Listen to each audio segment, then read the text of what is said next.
this is quite a great, surprise ambush from you.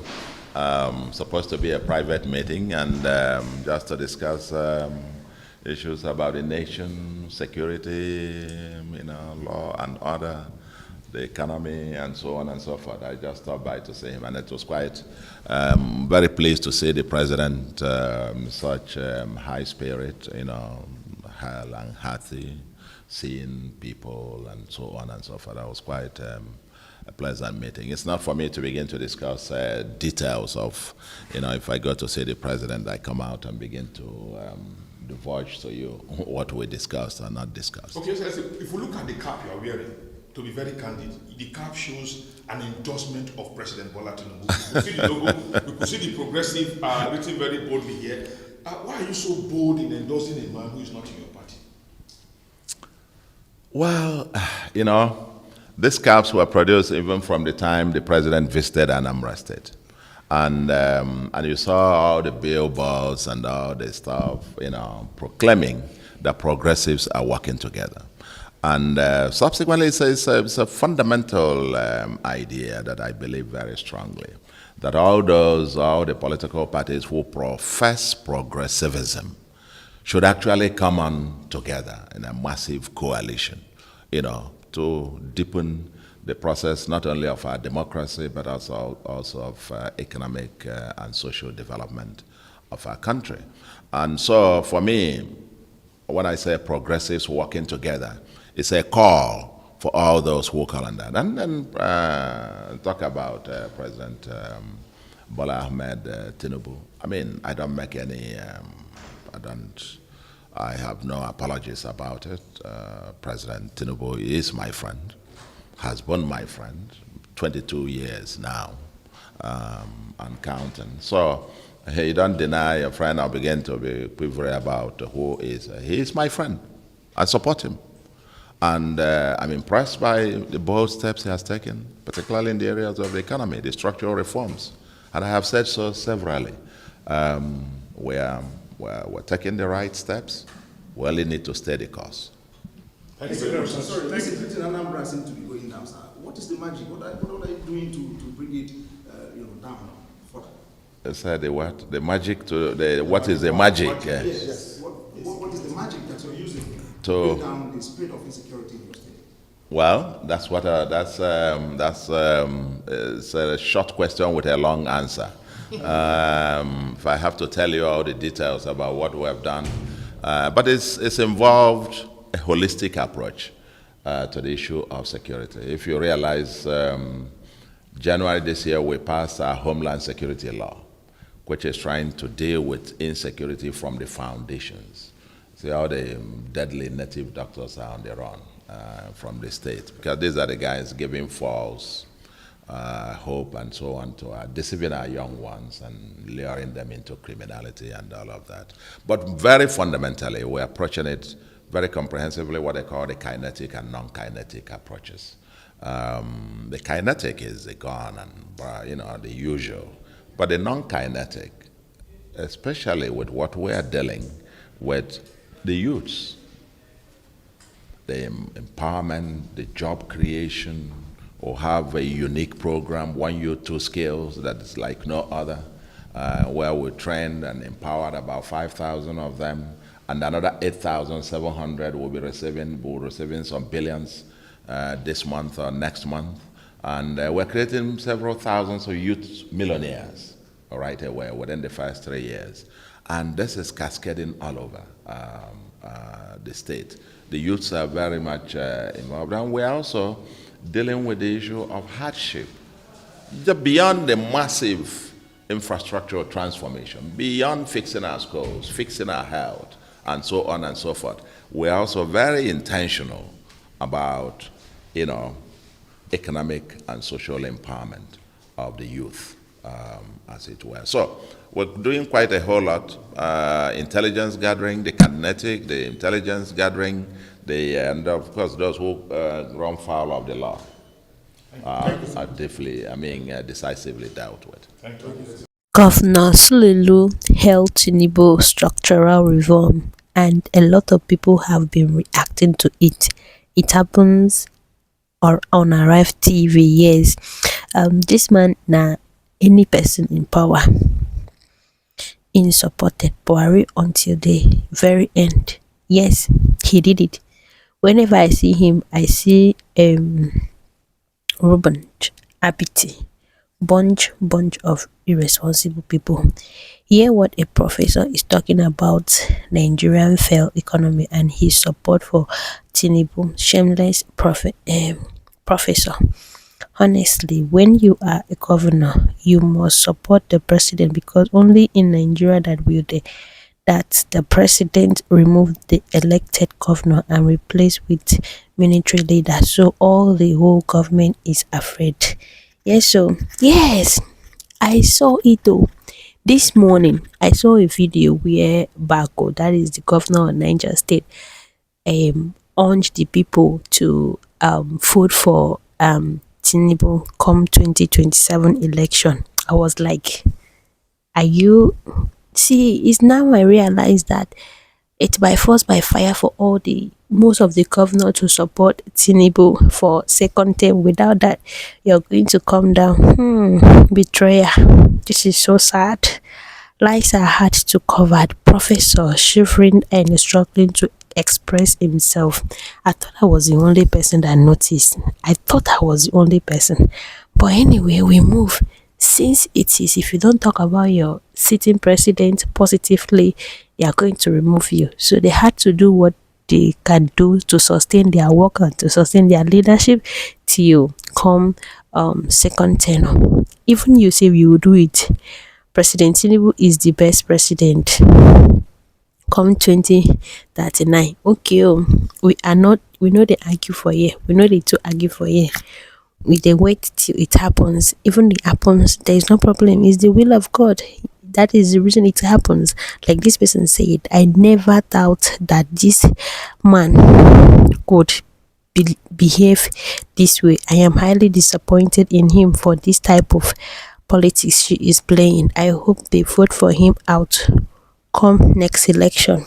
Go tell you. You know everything I talk. I talk say then talk say if you no support the seated president, they're going to remove you and put military. You know the yeah. That is the reason most of the governors are supporting Tinubu. Even my state, is it which state? Akwa Ibom. You know, yes, that man Umoino said make everybody support Tinubu broom. Maybe they use broom, they sweep. You know, yeah. So it happens. Most of the governors are coming out to campaign for President Tinubu for second term. So anyway, I will leave the rest of the video for you to watch. When you fight corruption, corruption will fight you back. My name is Muiba Dankaka, popularly known as Farida. My business name in Nigeria is Farida Business Ventures. I produce rice. I distribute for the past 35 years. I didn't come to this place to make money, but to serve my father's land. So in a statement issued yesterday, the president's media advisor, Mr. Bayo Nonuga, said the president has reappointed Muiba Dankaka as the chairperson of the Federal Character Commission, FCC, and will serve a second term of 5 years. But a couple of hours after, Mr. Nonuga released another statement saying this. President Bola Ahmed Tinubu has named Ayo Ulayat Omidian, a former House of Representative member, the new executive chairman of the Federal Character Commission.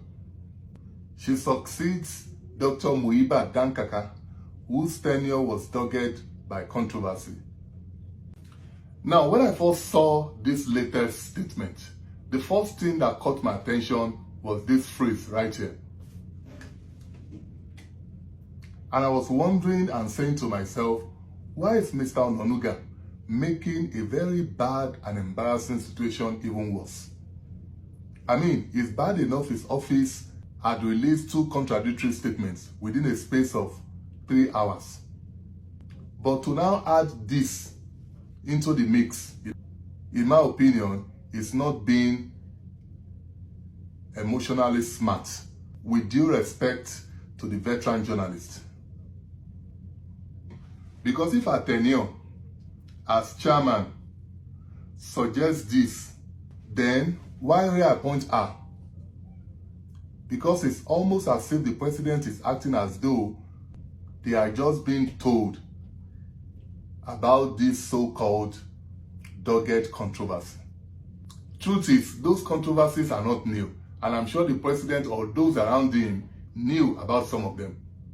The chairman and the members look at, permit me, there is a particular page where some of the people who assisted her allegedly in selling slots and taking money, their names, their phone numbers, account details, everything are here, everything.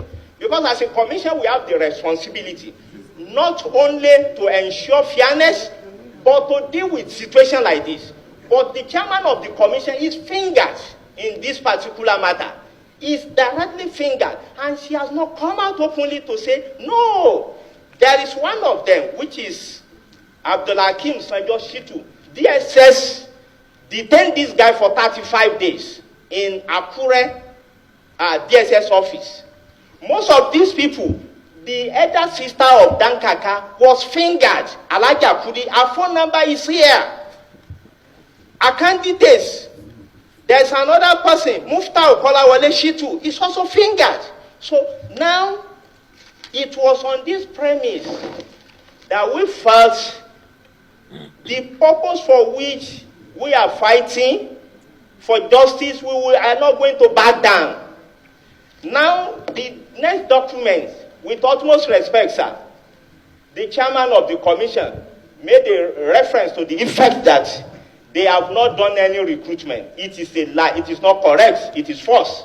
Sir, there was a recruitment that was done in 2021 of 24 people by the chairman alone. She signed the document, the employment letter in her capacity as the chairman of the commission. We have the secretary of the commission who has the responsibility to sign an appointment letter. She did not allow her to sign because she did it surreptitiously by herself alone. The chairman federal character, we request the chief executives to come to our office and discuss 10%. She do collect 10% from all the MDA for all the employment she's signing. When you fight corruption, corruption will fight you back. My name is Muhipa Dankaka, popularly known as Farida. My business name in Nigeria is Farida Business Ventures. I produce rice. I distribute for the past 35 years. I didn't come to this place to make money, but to serve my father's land. I have 37 commissioners. Objectives and some of them, what brought them here is quite different. What they are looking for is quite different. And I swear with Almighty God, apart from the oath, I can take the Holy, I can take Quran. They gave me a Quran, that's what I saw with. Before I came here, I've made my name.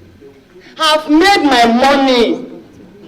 I didn't come here, I'm sorry, with all respect to everybody. God forbid. God forbid. Let me tell you a small story. Some of them, not all of them, they have reasons why they are attacking me. And I'll still they mention your name, so mention their name. I will, one after the other. When I first came in, most of them are my party, close people around here. Ask them. Oshu is always in my office. All of them, they are always in my office. But what they wanted me to do, I told them I cannot do it. I'm a very quiet person. And I keep certain secrets as the secretary chairman. Even if I'm not here, I have to just swallow certain things and leave everything in the hands of God. Before I came to this place, they were selling slots. The place is like a market. And you can find out from people that live in Abuja if I'm lying. So that was about 2 years ago, and the president cannot have all of that information and still be dilly-dallying over what to do with her. And I'm not pronouncing her guilty. I'm just saying you cannot have all that information and still find yourself in this embarrassing situation. Someone within and around the presidency has definitely not been doing their job. And from a communication perspective, Mr. Onanuga, you can do better, sir. And I recognize you have little or no control over some of these things. But in the wording of this statement, you certainly could have done better. I mean, there can be no doubt the president reserves the right to appoint whosoever he chooses. But you cannot tell us in one moment that the president has appointed an individual and few hours later say it's no longer the case without having the courtesy of either addressing the obvious contradictions, apologizing, explaining how we got here, or even referencing your earlier statement. With due respect, sir, it smacks of arrogance and total disregard for Nigerians, and you can do better.